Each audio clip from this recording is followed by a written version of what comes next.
Hello! Good afternoon everyone! Ayan. Good afternoon. Shout out muna tayo. And we'll have so many viewers this afternoon who are very early.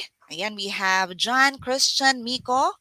Good afternoon po, Ma'am Joyceline and Tutor Floy. Sorry, Tutor Floy will not be with us this afternoon, but just stay tuned and let's have fun in learning the subject. Okay, so let us first, before we shout out, okay, so I am Tutor Joyce and join me as we journey to the world of fun and excitement, leap back in time, travel the world as we learn about the modern literature that we know today. We are now in the third week of quarter two of the 21st century literature from the Philippines and the world. Ayan. So before we continue, let us have a shout out to our viewers this afternoon. Yes, we have another from Joseph Conrad Bulaclag. Good afternoon. Ayan. We also have from Trisha Lian Arguliano. Okay. We have Sir Jerry. Hello, sir. Ayan. And of course, ayan, ang lakas nyong Bonifacio Day, Labor Day. Yeah. We also have good afternoon from CBS. Yeah, from Sheila. Nako, from Sheila Lingonan, good afternoon po. Yes, we have also from, ayan, Henry Marcin Luchin. Okay, we also have Oronce. Yes, good afternoon. Good afternoon to everyone. Okay, and yeah, before we continue with our shout out, so let's have first our celebration day for today. Ano kaya sineselebrate natin? Okay, so can you guess? Oh, yan na, na-present ko na pala, sorry. So we have the Happy Bonifacio Day. Ayan. So maging happy naman kahit na it's actually a Philippine Revolutionary Society founded by the anti-Spanish colonialism Filipinos in Manila way back in 1892. Okay. But before that, can you guess sino kaya? Sige nga. Let's have a challenge muna. Ano ba ibig sabihin ng KKK? Anyone? Okay, can you just type your answers on our chat space? Ayan. Sino kayang makakahula ng ating, or isipin natin ulit, let's just reminisce what does KKK stands for. Yan yung sineselebrate natin today. Anyone? Ayan, alam ko, aral na aral nyo ito. Especially in elementary days pa, diba? Okay, so anyone? Yes? Ayan, ayun na. Yan, si Miss Bianca Alzaga, ang sabi niya, ay ma'am is kataas-taasang kagalang-galangang katipunan ng mga anak ng bayan. Wow, galing. Yes, that's exactly the correct answer. Ayan, so I hope everybody is feeling ano, feeling ano ngayon, hero as in Andres Bonifacio, Teodado Arellano, Ladislao Diwa, Teodoro Plata, Valentin Diaz, and Jose Dizon. These were the founders of the Bonifacio Revolution. Revolution. Okay, moving on to our enthusiastic of the week. We have, yes, and their output, ang talaga naman, no, very amazing output that they have presented there in our FB page. We have Christine Joy D. Frias. We also have Regine S. Labong, Marian Joy Nuwika. Ayan, good afternoon, and I hope that you will continue, no? You continue posting your amazing outputs, okay? Your nice outputs, guys, and always tune in to our uh, uh, live session here in Itulay. Okay, so let's move on. So let us have a recap. So we have learned from our previous lessons the features, elements, and characteristics of a graphic novels and a flash fiction. So, and we even differentiated them, no? Both fictions. Ayan. Okay, so for our next this afternoon, we have for quarter two, week three, for our next or the most essential learning competency, we have produce a creative representation of a literary text by applying multimedia and ICT skills. Ayan. And of course, our lesson will not be complete without our lesson objectives, syempre. So we have recall the elements of a short story, differentiate a fable from a parable, interpret a text, read through its elements and guide questions. Ayan. And appreciate the creative adaptation of a literary text. Ayan. So these are actually the objectives that we will be uh, expected, no, this afternoon. Okay. So our literary or literature concept of the week is we have anecdote and adaptation. So, in speaking of anecdote, mhm, it's actually a short story that about an interesting or funny event occurring occurrence that has happened to the person or sharing it the story, no, and it has lesson that the readers might have taken, no, while doing or while sharing these anecdotes. Another, we have the adaptation, mhm, something that is adapted, especially a movie of especially adapted into a movie or book or play that is changed that can be presented in another form. Ayan, that could be hold on the small some plots, characters, setting, and themes that can also be modified at some point. Diba? There are books that we can see already that is transformed or adopted into a movie, perhaps. Ayan. And we have here the different, we have the fiction. Mhm. Okay. Adaptation. Yeah, we have the fiction. Here comes the fiction. So, what does fiction means? For fiction, these are written stories about people and events that are not real. Yes. And speaking of this, we also have it tells stories which are imagined by the writer. So when we speak of fiction, it's more on just you're using the writer's imagination. Even the readers, diba? When you're reading fiction, as if you're imagining things while you are reading. Okay, and these are actually created artistically by the writers. Any narrative work or portraying people, events, or places in a imaginary ways. Ayan. How about a short story? Well, a short story, when speak of short story, it's actually a brief fictional prose narrative that is shorter than a novel. Nalala nyo before, yung flash fiction, shorter than a short story. Ito naman, shorter than a novel and that usually deals with only few characters. Mhm. Ayan. And usually, no, short stories, novels, legends, and fairy tales are all considered fiction. Ayan, nabibilang sila dyan. While setting, plot points, and characters and fictions are sometimes based on real life events or people, writers use such things as jumping off the points for their stories. Ayan. And anecdotes, even anecdotes or other literary genres, have made it possible to present creative literary adaptations. Ayan. And speaking of a short story, um let us find out the basic elements of a fiction. Yeah. Okay.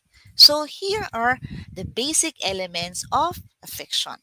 So to start with, when speak of basic elements, these are actually the essential elements, keeps the story running smoothly, and allow the action to develop in a logical way that the reader can follow. Ayun, yun yung tinatawag. Parang siyang naging guide, no? Or the parts of as actually a story or a fiction. So to start with, we have, number one, we have setting. Yes, okay. Or the time. Yeah, the time, the place in which the story happened. Yan. And not only that, pag sinabi kasi nating time, it's more on historical period. Yan, no? Time of the day, years, hours, okay, and even the decades when the story takes place. Mm, yeah. So another, we also have the still considered place, no? Our setting, we have weather conditions, like is it rainy, sunny, stormy? Yan. Okay, we also have, yan, kababanggit ko kanina, it's more on place, is a geographical location where the action of the story takes place. Ayan. And we also have the social condition. Sa social condition naman, it's more on daily life characters. Okay, does a story contain local color? Okay, or focus on speech, dress, mannerism, customs, or a particular place. Ayan. And of course, yung mood or atmosphere na tinatawag, no? This is what feeling is created at the beginning of the story. Is it cheerful o parang eerie o no, nakakatakot? Ayan. So, it really covers, no, this weather condition, social condition. This is still considered as under setting. Ayan. Another, we have the characters. Alam kong you're very familiar with this. This is just a short recap of what characters are. But still, let us find out what are the characters. So, characters are living beings or non-living things in a story that think and act to keep the story going. Okay. And the characters or elements are the person or people in a story. Mhm. Sometimes they are not human. Oo, hindi lahat ng characters are human. There's sometimes animals or even spirits, 'di ba? Lalo na sa mga animes, they usually do that. And representation or a representation of a human being in a story. Ayan, ayan, no? Okay. And speaking of, okay, yes, just going back, no? May nakalimutan ko konti. Okay, actually, these characters are, also have two types of characters. Ayan, baka nakalimutan ko, no? We have the protagonist and the antagonist. So, when you say protagonist is the main character. Ayan, yung pinakabida, no, ng, ng ating pelikula or ng ating story. But when he or she is in conflict with another character who is known naman as the antagonist. Ayan. Okay. And, of course, an example of protagonist and antagonist are the Superman. Yan. Or the protagonist naman, Lex Luthor. Diba? Yung sa Superman. Ayan. Okay. Mm. And includes also the characterization. So let us check what are these characterizations. Ayan nga, tingnan natin ha, mamaya. When you speak of characterization, actually it is the process by which fictional characters are revealed, presented, or developed by the writer. Yan. So ito, what do you think, guys? Okay, can you write your answer in our chat space? What do you think is the acronym used in characterization? Ayan, sige nga, tingnan na natin. Ano nga yun? If you can remember sa inyong mga English teachers before in junior high school or in senior high. Sige. So what is that acronym used when we speak of characterization? Sige nga. Ayan, mukhang nag-iisip talaga sila. Okay, take your time, guys. Oh, Macy? Ayan, so we have answers already from our chat space. Okay, yan. Oh, ayun, tama si Bianca. Bianca says, steel. Ano kaya yung steel na yan? Well, oh, thank you also, Joseph Conrad, for answering. And also, Rendel Alvarado. Mhm. Yan, si Mabini, Maria said steel. Ayun, very good. Galing-galing nila. Hmm. So ano kaya ibig sabihin nitong steel na ito? Is it the steel that we have to get something from or without asking permission? Parang ganyan ba? Okay. So yung steel, S is for speech. Ayan. Mhm. Ano kaya yung T? Anyone would like to guess? S is for speech. Okay. T is for, okay, anyone? Ayan, makakarami na sila. Sige, reveal na natin. T is for, ayun. Ano kayong bubble na yan? It's a thoughts. Yeah, correct. Maria Mabini says thoughts. And also Bianca Zaga. Another, how about the E? Ano naman kaya yung E? Mhm. Okay, the E stands for, ayan, reveal na natin. It's actually effects on others towards the other character or towards the character. Ayan. Ayan. And A, ano naman itong A? Naku, alam na alam nyo to sa A, no? Lalo na sa mga movies. O, yan ang clue, ha? Okay, these are actually like Fernando Po Jr.'s movie. Yan, Bianca, correct. These are actions. Ayan. And of course, yung L. O, diba? Ano naman itong L? Ayan. Ayan, thank you for answering. We have Trisha Argoliano. We also have Mabini answer and participating. Yes, Joseph also participating. Thank you, guys. Sheila Lingonan, thank you so much. So, anong L natin ay? Yes, Mabini, you're correct. It's the looks. Uy, may drawing pa si Bianca. Looks. Ayan. So actually, guys, these are methods, no? Like direct characterization, tales versus show, and the characters' looks are directly explained or described. O kaya naman dramatic or indirect characterization. These are show versus tell, showing the characters naman in action. Yan. O how the characters acts or behaves, speaks, and so much, and more, no? Ayan. And even the, what we call this, the animals, no? The inanimate objects. Pero sa parang, or natural phenomenon as people sila. No, they are really characterizing themselves or even the animals, hindi lang people. Ayan. Thank you, guys. Very active talaga ang ating audience this afternoon. Thank you, thank you.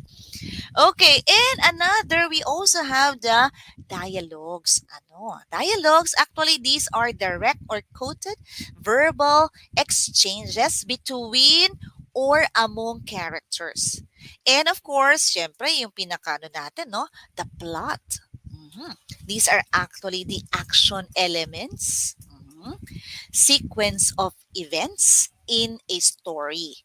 Ayan. So actually, a plot refers to the flow of events in the story. So essentially refers to what is happening in the story. Ano na nangyari? Ano nangyari kay ano? Ganun, ganun. So it actually has a beginning, the middle, and the ending of the story. Yun yung tinatawag na natin pinaka-plot natin. Okay, let's continue. Another, we have conflict. Ano naman itong conflict? Well, actually, these are story's central problem. Ayan, tension, fight, or the struggle. Ayan, so parang merong the word conflict, no? Mhm. And also, we also have the theme. Pero dagdagan ko lang, when you speak of conflict, it's more on tension, the fight or struggles between the characters or forces in the story. This actually gives the fuel, parang nagbibigay siya ng gasolina of the story, parang it really burns a fire, di ba?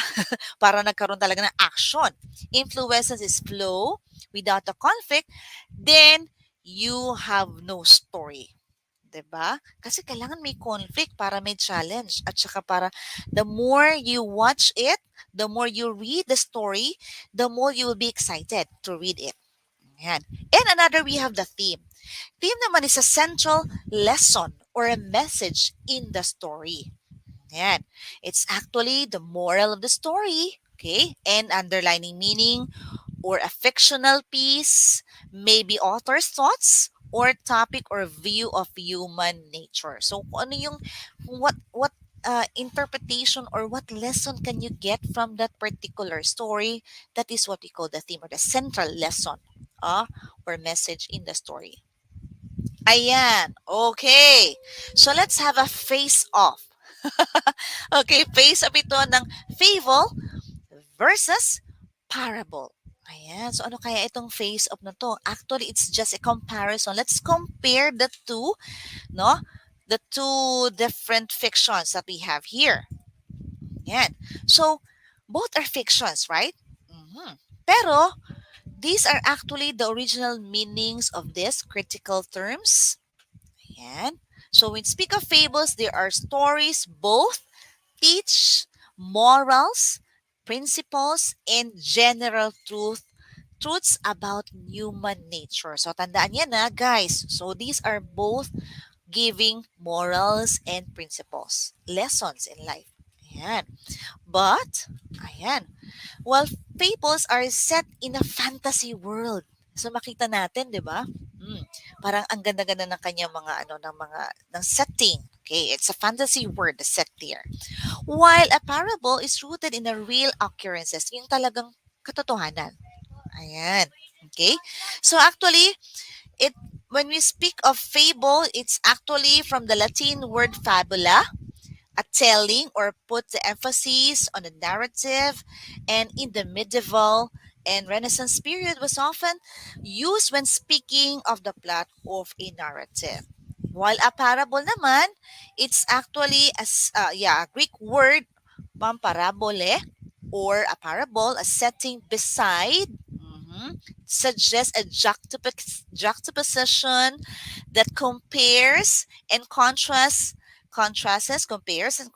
this story with that idea. Kung ano man ang idea doon. And also includes real and literal occurrences to which any reader can relate, no? Kapag ka nagbasa ka nito ng parable.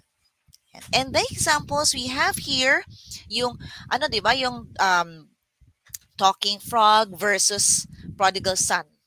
Di ba? So, fables actually often includes talking animals, okay, or animated objects as principal characters, diba?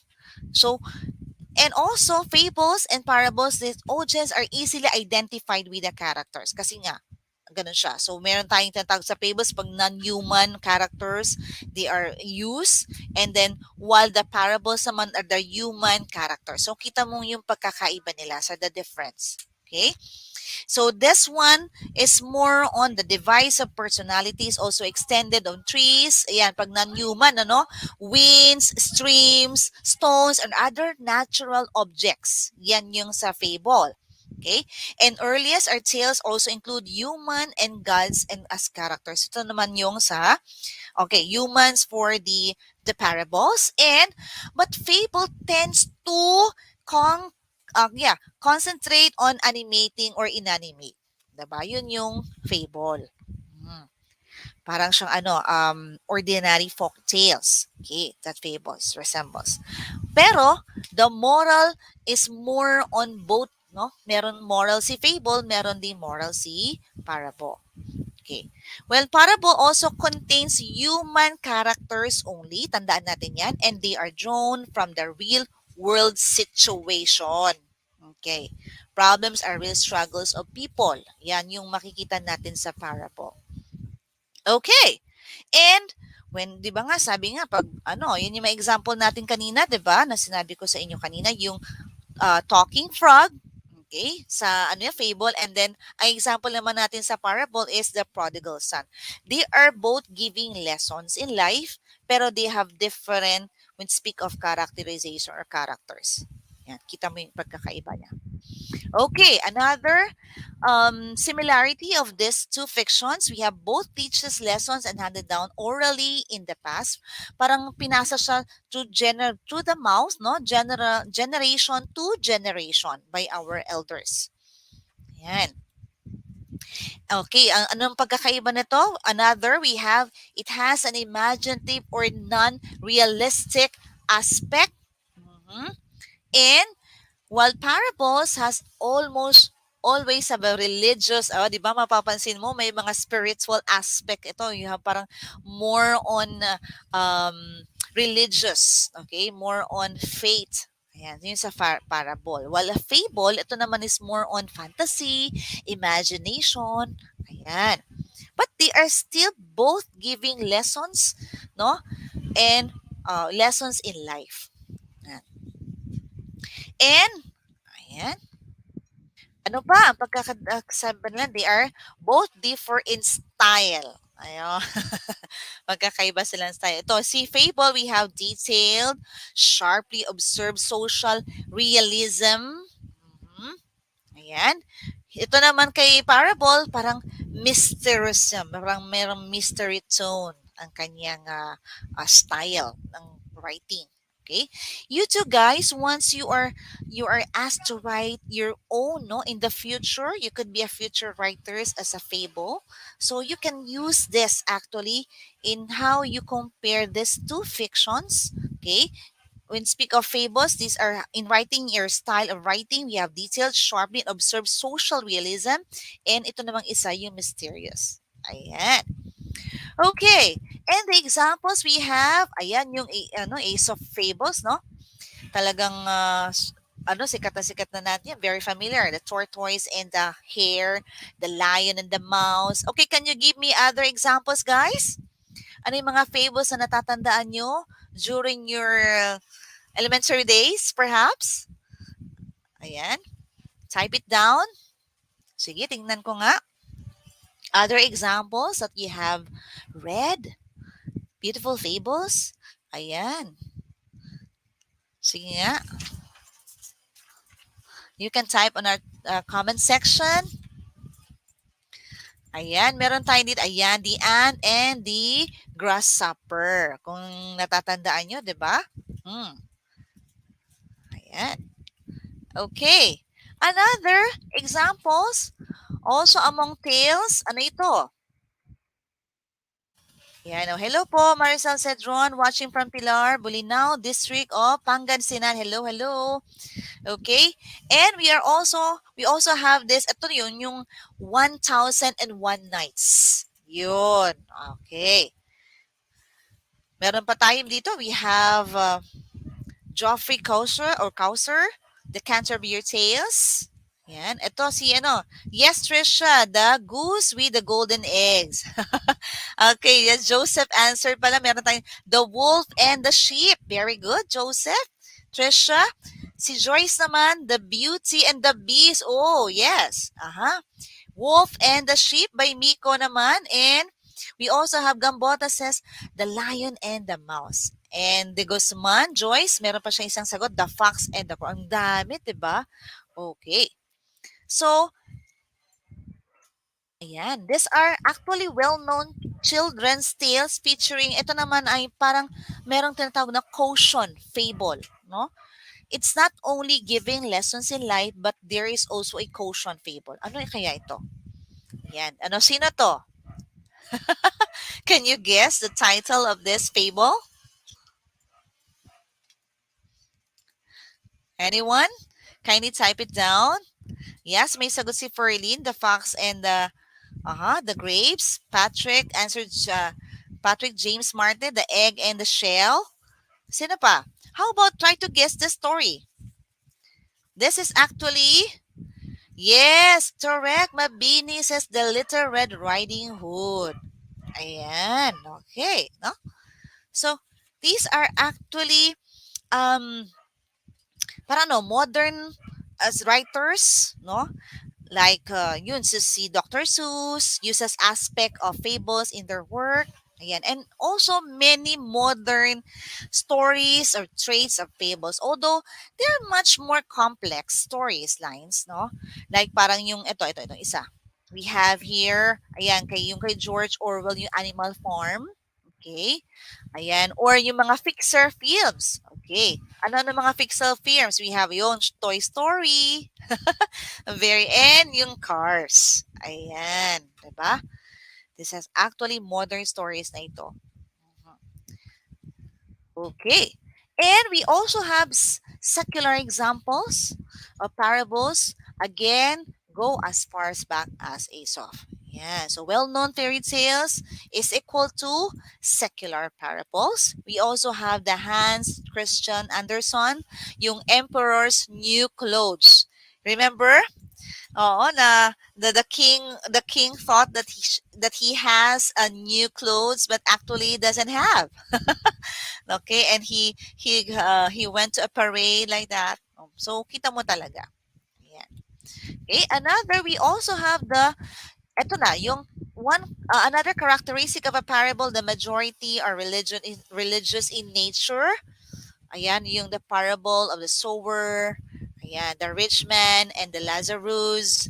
We also have the good Samaritan. So these are actually giving parang making us more spiritual, giving spiritual values, no, in the particular story. Ayan. Okay. So join me to read another example, a very nice example of a parable. Ayan. The title is The Story of the Pencil. Familiar with the pencil?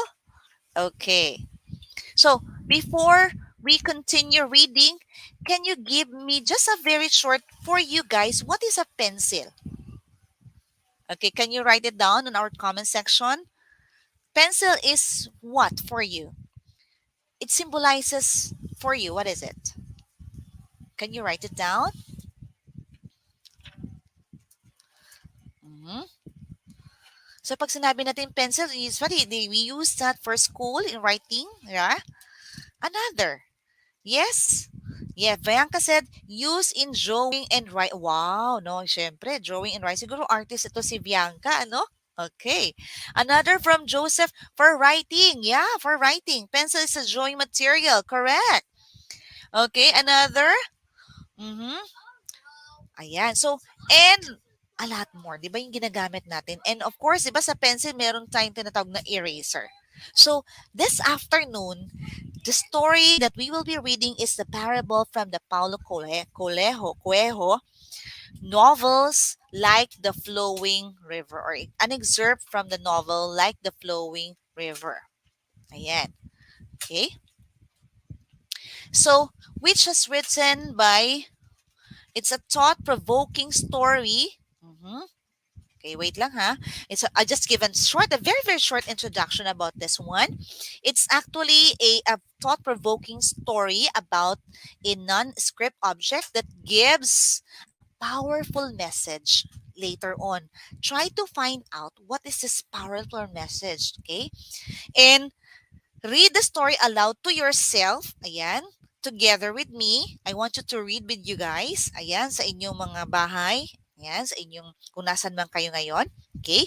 And then, like a flowing river, it includes jewel like fables packed with meaning. Ayan, sharing his thoughts or on spirituality, about life, ethics. And actually, Paulo touches you with his philosophy, invites you to go on exciting journey of your own. Okay, guys, ready?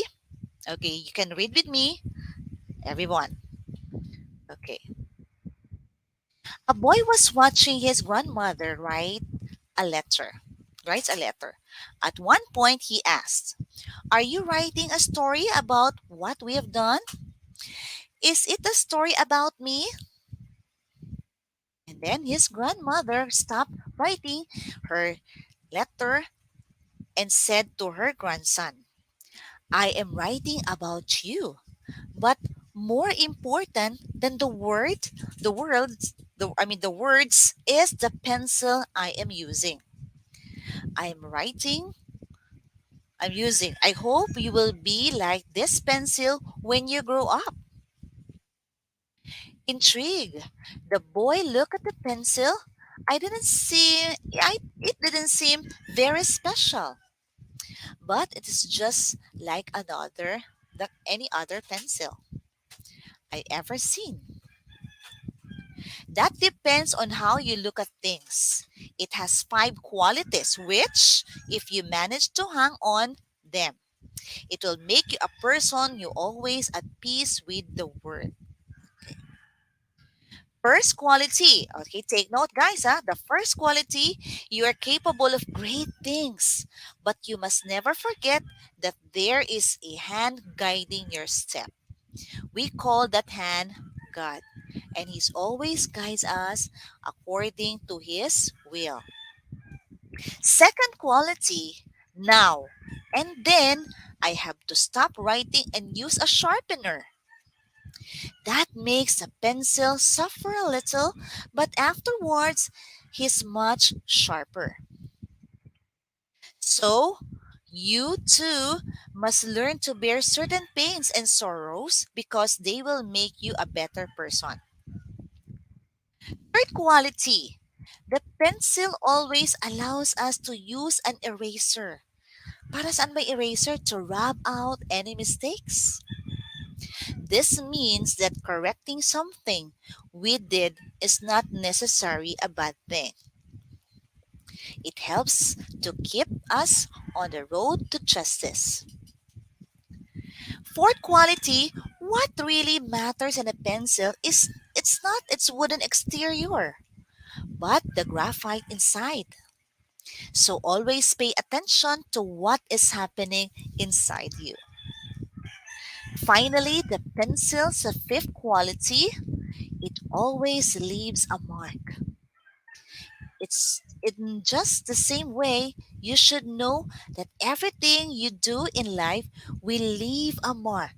So try to be conscious of that in your every action. Okay. So did you like it, guys? Did you like our very nice story of Paulo? The story of pencil. Okay, I hope you have learned so many lessons from this story and this parable. Okay, so for our assessment, it's just a very, very quick assessment for this afternoon. I want you to write down on your answers on our chat space. Ready? I like it, ma'am. Yeah, thank you so much, Joseph, for appreciating it. Yeah, I like it too. Okay, yes po. From Joyce de Guzman. Oh, yan. Yes, from Miko, John, Christian. Ayan, they live in love. And I hope the five qualities, do not just read it, but we have to apply it in our own life. Diba? Okay, so to start our question, what is the setting of the story? Can you guess? Can you write down your answers? Sige nga. Sige, what is the setting of our story? Mhm. Nasa bahay kaya sila? Nasa mall? Where do you think they are? Okay, so let us reveal. They are in their house or maybe in the living room, diba? Hmm. Okay. Number two, who are the characters of the story of the pencil? Oh, who are the characters? Sige. We have, yeah, Bulaklak answered Joseph. Yeah, Joseph Bulaklak answered house. Correct. How about the second question? Who are the characters of the story? The grand, we have, yes, the grandmother and the grandson. Okay. The third question. How were the characters presented in the story in characterization? Ayan, paano kaya? So, actually, the characters looks like directly explain or describe. Di ba, describe na yung five qualities of a good pencil, of a pencil. Ayan. Okay, and were there dialogues included in the story or can you mention some? Ano ba yung mga dialogues na nabanggit doon? Sige nga, can you write some? Yes, we have Joseph. Yeah, correct, Joseph. Grandmother and the grandson, correct. How about the dialogues? Can you just type just a little dialogue that was mentioned there? Yan. Or di ba sinabi niya doon, are you writing a story about me?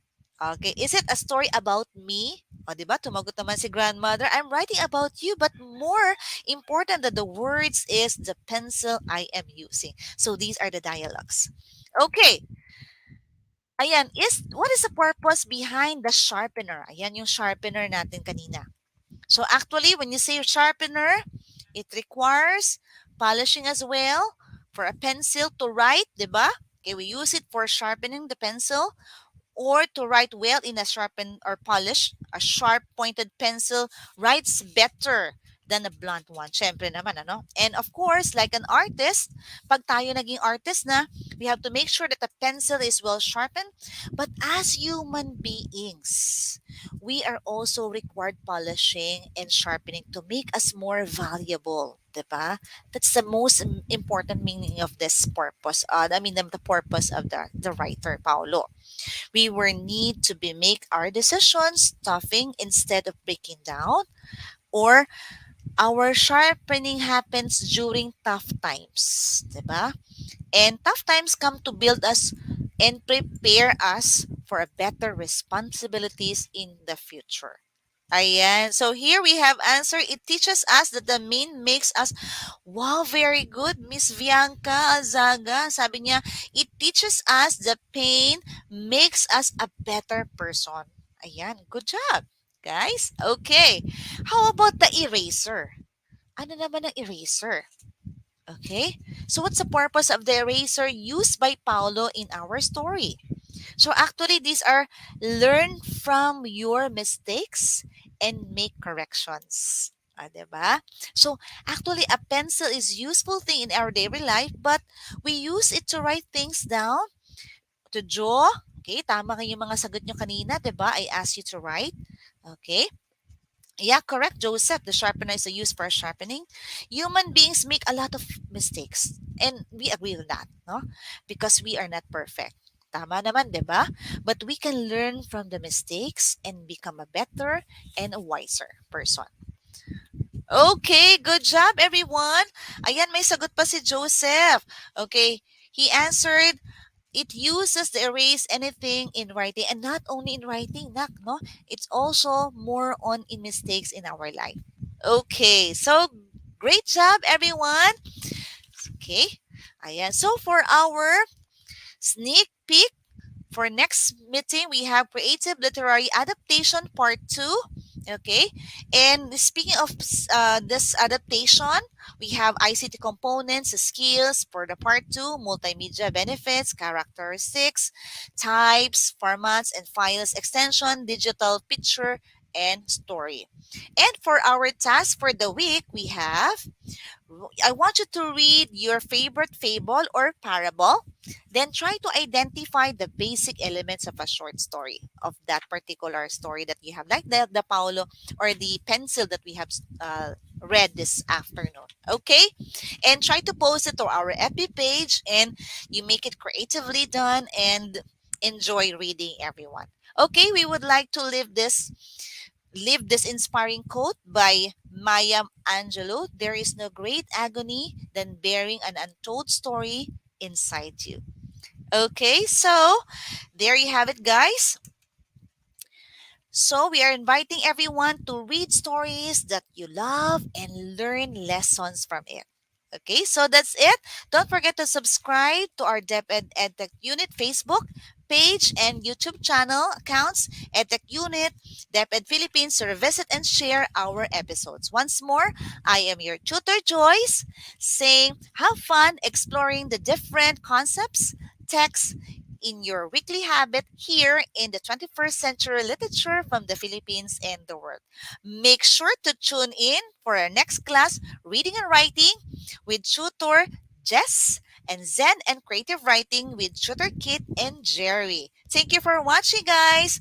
Bye.